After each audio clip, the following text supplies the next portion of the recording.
Hello viewers, TU live চ্যানেলের পক্ষ থেকে সবাইকে স্বাগতম। আজ আমি দেখাবো রাঙা আলুর পান্তুয়া রেসিপি, যেটা অপূর্ব স্বাদ এবং মুখে দিলে মিলিয়ে যায়। তো চলো বন্ধুরা, শুরু করা যাক। তো দেখো, এখানে আমি এরকম সাইজের 5টি রাঙা আলু নিয়ে নিয়েছি। এবার এগুলোকে আমি 90% মতো সেদ্ধ করে নেব। খুব বেশি সেদ্ধ করলে কিন্তু এর ভেতরে যে এলিমেন্টসগুলো দেওয়া লাগে সেগুলো বেশি হয়ে গেলে পান্তুয়াটা শক্ত হয়ে যাবে।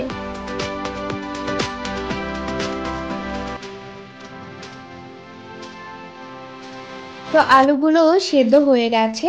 এবারে আমি এইগুলোকে একটি পাত্রে তুলে নিচ্ছি, আর সাথে সাথেই ঠান্ডা জল দিয়ে এগুলোকে ধুয়ে নিতে হবে, না হলে আলুর ভেতরে একটু জল জল ভাব চলে আসবে।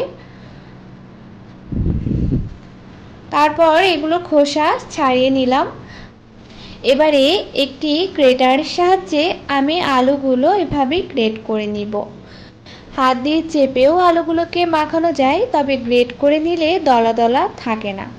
এবারে আমি 3 টেবিল চামচ গুঁড়ো দুধ নিয়ে নিচ্ছি, আর নিয়ে নেব ময়দা। ময়দা দিয়েছি 2 টেবিল চামচ। চেষ্টা করবেন ময়দার পরিমাণটা একটু কমই দেওয়ার। আর দিয়েছি সামান্য পরিমাণে বেকিং সোডা। এবারে এই সবগুলো উপকরণ ভালোভাবে আমি মাখিয়ে নিব। বেকিং সোডার পরিমাণটাও খুব কমই দেবে।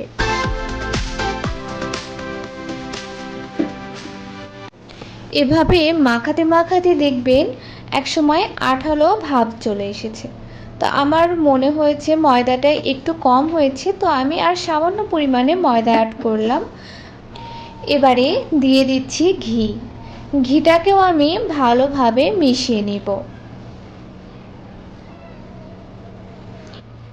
এরপর হাতের সাথে একটু সাদা তেল বা ঘি মাখিয়ে নিতে হবে, আর এভাবে গোল গোল শেপ দিয়ে নিতে হবে।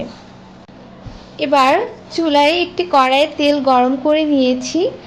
তেলটা অবশ্যই প্রথমে হাই হিটে গরম করে পরে মিডিয়ামে রেখে তারপর মিষ্টিগুলোকে তেলের মধ্যে দিয়ে দিতে হবে। এরপর এক পিঠ লাল লাল হয়ে গেলে একটা একটা করে মিষ্টিগুলোকে উল্টিয়ে দেবে।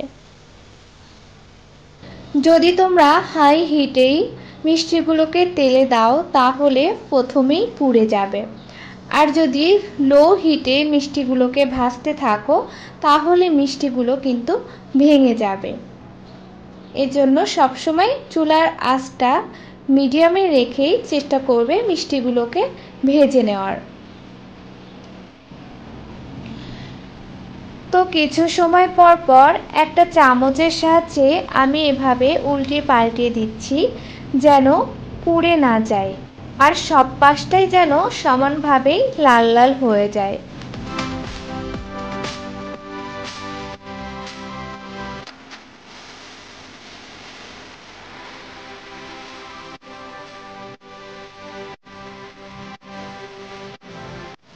তো দেখো বন্ধুরা, মিষ্টিগুলোতে প্রায় লাল কালার চলে এসেছে।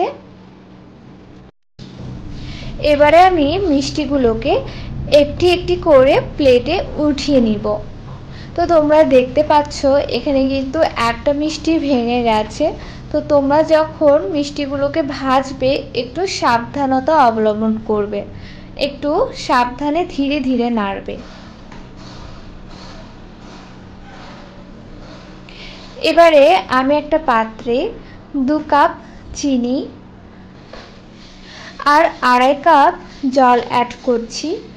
যে পাত্রে চিনি নেবে সেই পাত্রের পরিমাণেই জলটাকে অ্যাড করবে।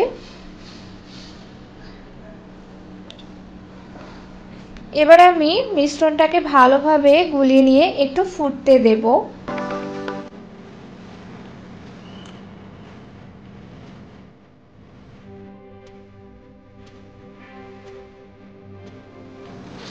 তো এভাবে বরফ চলে আসলে এখানে আমি 3টা এলাচ গুঁড়া করে দিয়ে দিচ্ছি। তোমরা চাইলে এলাচ ফাটিয়েও দিয়ে দিতে পারো। আর দিচ্ছি 2 টুকরা লেবুর রসটা দিচ্ছি যেন পরে চিনিটা দলা দলা হয়ে না যায়, মিশ্রণটা যেন লিকুইড থাকে এ কারণে।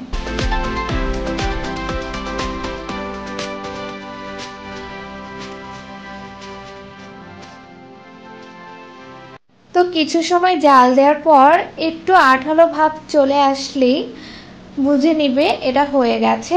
আর এই পর্যায়ে আমি মিষ্টিগুলোকে অ্যাড করে দিচ্ছি। এবার একটু উল্টিয়ে পাল্টিয়ে দিব।